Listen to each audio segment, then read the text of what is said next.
This sequence of hip mobility exercises, you're going to want some kind of weight that is easily attached to your body and soft enough that if it falls off, it's not going to hurt you or anything else. So right here, I have a 5-pound ankle weight. You could also use a lighter weight. It doesn't really matter. This isn't so much about strength building. It's about building awareness in your body. The first thing we're going to do is we're going to lie on our backs. Find your spine flat on the floor. Let your knees bend and find your feet flat on the floor. Push gently into your right foot and feel how that weight rocks you over to the left side. And then bring the spine back into center until you feel both hips resting on the ground. And then alternate pushing into the left foot to roll the weight to the right side. And then bring the body back to center. Carry on doing that a few more times, just so you get a sense of the bony landscape of the back of your pelvis.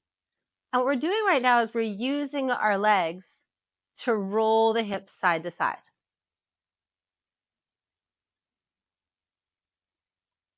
One more, and then come back to center.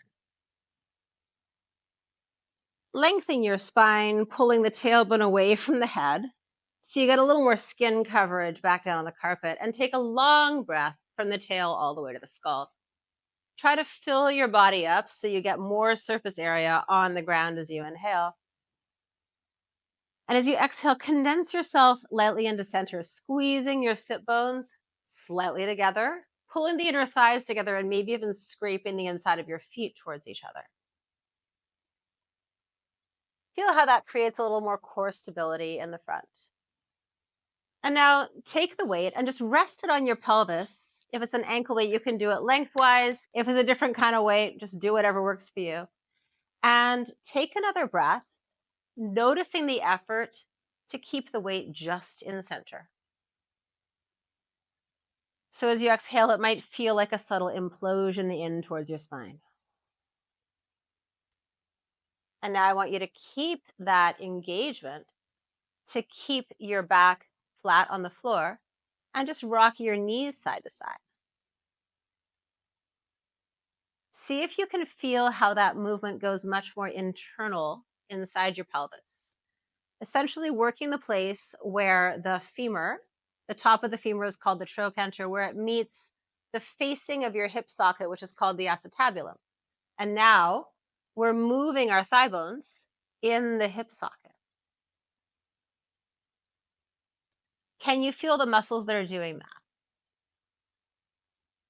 Let's return to the original version, pushing the legs to move the pelvis. You can either hold the weight to keep it not from falling off, or you can remove it. Feel how there are bigger muscles that do that. It's more on the outside. And then stabilize your back and just move the legs side to side. So now we're starting to target all those little muscles, also known as the deep six, the 6 muscles that connect your thigh bone into your pelvis, to stabilize the pelvis and mobilize the legs. A fun thing to remember is that our thigh bone intersects with our hips further inside than where we think of our hip as being. So the way that the pelvis bones lie is like a triangle. So here's your pubic bone in front, here are your sit bones in back, and here's the iliac crest, which is what you put your hand on when you put your hands on your hips. Well, my thigh bone is meeting my hip at about this level inside my pelvis, because typically we think of our hips as being more out here. And that usually changes how we create mobility, where we know where that joint lives inside our body. It's a little deeper than what we think. So lying back on the ground now, I'd like you to take one leg up. Just move that leg up and down and see if you can feel the place inside your body that bone is moving. Turn the foot out and in.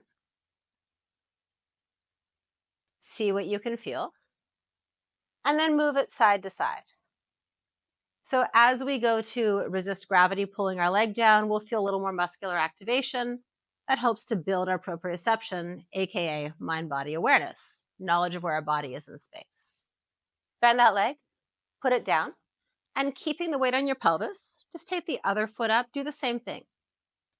Moving the leg up and down, feeling where the thigh bone moves inside the pelvis.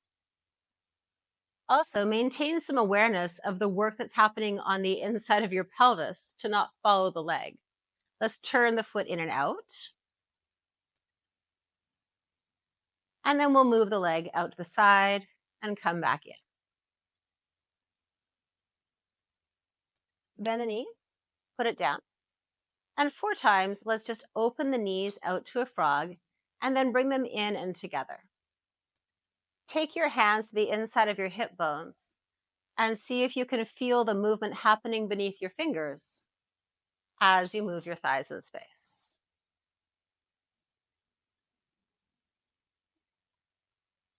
Rest and take a breath.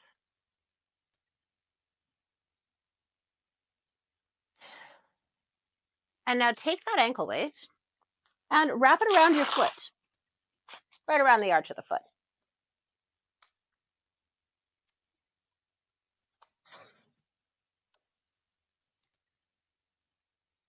Now, kick your foot up into the weight to extend the knee and just shift your leg up and down a few times.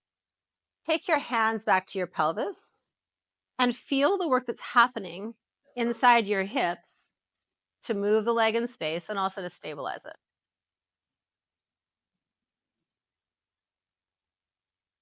Now let's turn the foot out and in, keeping the knee straight, which is allowing us to rotate our femur bone inside the pelvis.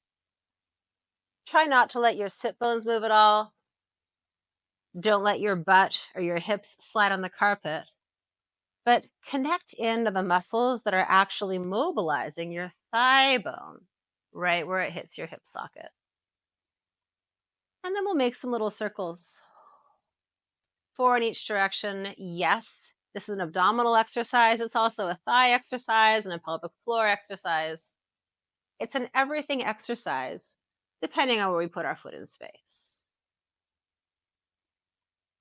And if you feel weight shifting in between the SI joint, which is the bony bit on either side of your pelvis in the back, try to resist that, pressing into the side that's lifting to stabilize yourself in center. You will find so many hidden deep abdominals when you do that. And let's reverse directions, 4 circles in the other direction.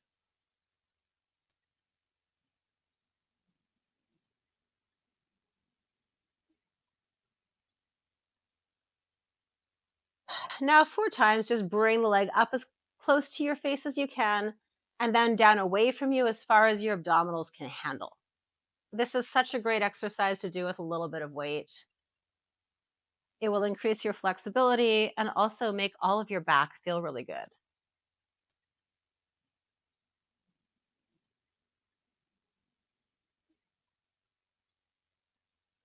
Bend your knee, slip the weight off, and let's just test the difference here. So before we do the other side, open and close your knees 4 times. You can push the knees out. You could try to even lift the hips if you want, or you could relax the back. But just notice the general feeling of availability and flexibility on each side. Changing sides, put the ankle weight on the other foot, push it up to the sky. And we'll start with just bringing it up and down a couple of times, not super big, just finding where the weight lies. Tap into where your thigh bone meets your pelvis. And you can use your hands to increase awareness if you want, or you can use your hands to stabilize your body on the floor. Let's turn the leg out and in. What muscles do you feel on the inside and the outside of the thigh bone, inside your hip as you do that?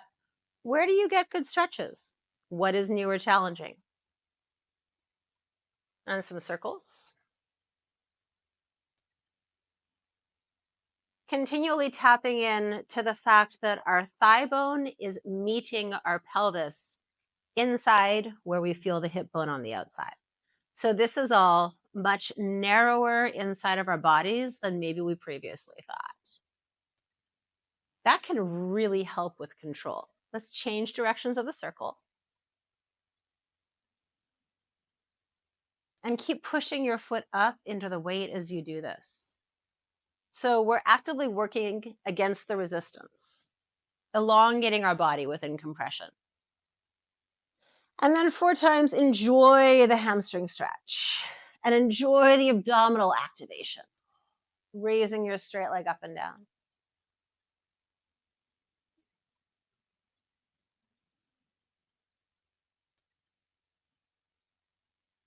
Noticing how you feel the work both in the pelvic floor and the leg, because the deep 6 muscles connect these 2 things together.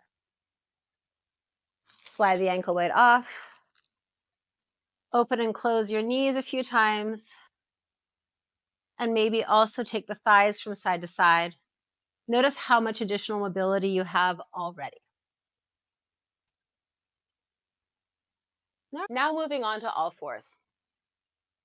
It's really helpful to remember that when our bodies were formed, according to evolutionary biology, human beings were also walking on all 4 limbs.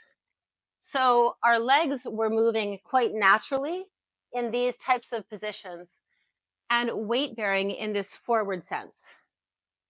But when we stand up, the psoas, for example, is much more on stretch than it is when the leg is perpendicular to the body. And typically when we feel like our hips are out, it's because the connection between the trochanter and the hip socket has been compromised in some way. We can usually put it back in if we move back to this original position of being on all fours. So let's go ahead and take our ankle weight now. I'm going to open it up and just place it along the small of our back and just place it along the bony piece of our pelvis so we get a little more awareness of where the pelvis is in space. Bring your knees about hip distance apart. And I'd like you just to rock your weight back and forward a few times, feeling the pelvis move on the thigh bones. You can keep visualizing how the femur and the hip socket meet inside where your hip bone lives, right? Narrower than what we thought. And also feel how your sit bones are responding to this movement. So the pelvic floor is again involved. Now, come back up onto all fours. Find yourself as perpendicular to the floor as possible. Find a position where your limbs are relatively vertical in relation to the floor. And let's just take the right foot out and in a few times, rotating the femur in the hip socket. To the other side.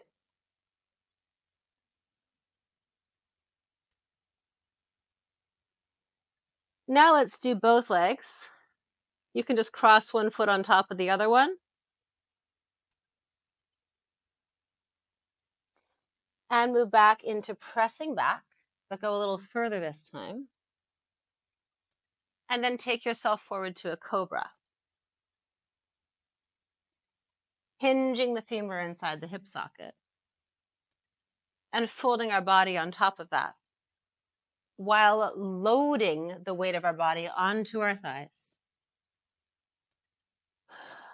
We're going to start to change our leg positions now. So we'll bring the knees together and take the feet over to the left. Shift your weight back, compress down on the hips, and then extend forward to a cobra. Bring the knees together, bring the feet to the right, stretch back, and go forward. Repeat this a few more times. And oftentimes, if you feel like you have a clunk where something's out of place, this can be enough to help ease it back in.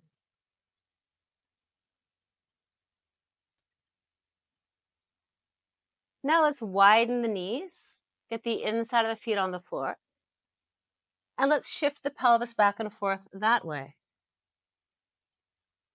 Opening the inside of the groin. You can go as deep or as not deep as you want with this. And of course, if you want some padding for your knees, put a pillow down.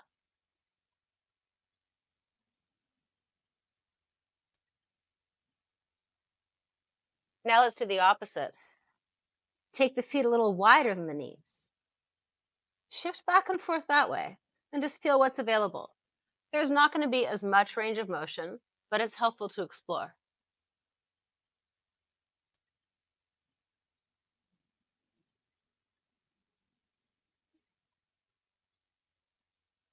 Bring the legs back. Bring the legs back to a parallel position. Bring the legs back to a parallel position. And now slide your right leg back behind you. Shift back on the left leg. Keep kicking the right leg out. Find the work to keep the heel raised. And then slide yourself back forward. Do that a couple more times.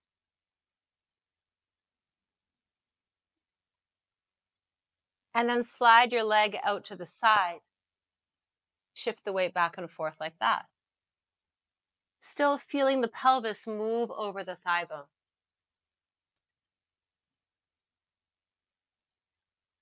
Change sides. Extend the left leg. Straight, kick the heel out. Find the work through the base of the pelvis and the base of the abs. And then slide back and forth. About 4 times total.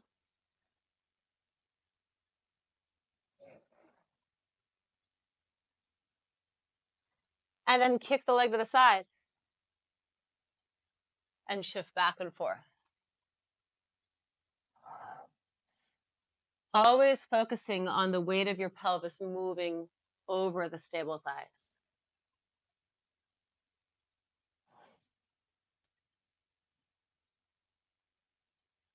Now, let's go ahead and lie forward on the floor.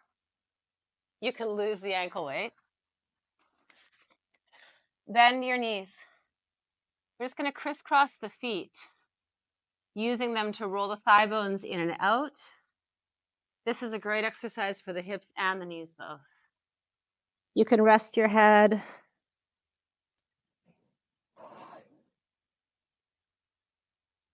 And then take a breath, lying forward on the floor.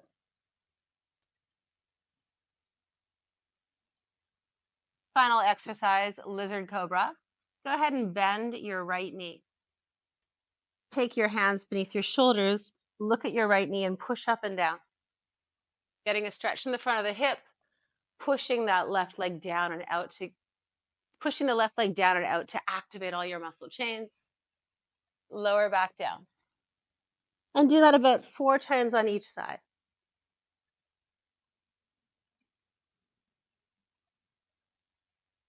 You'll notice you improve in strength every time you do it. To change sides, bend both knees, move the feet to the other side, and there you have it.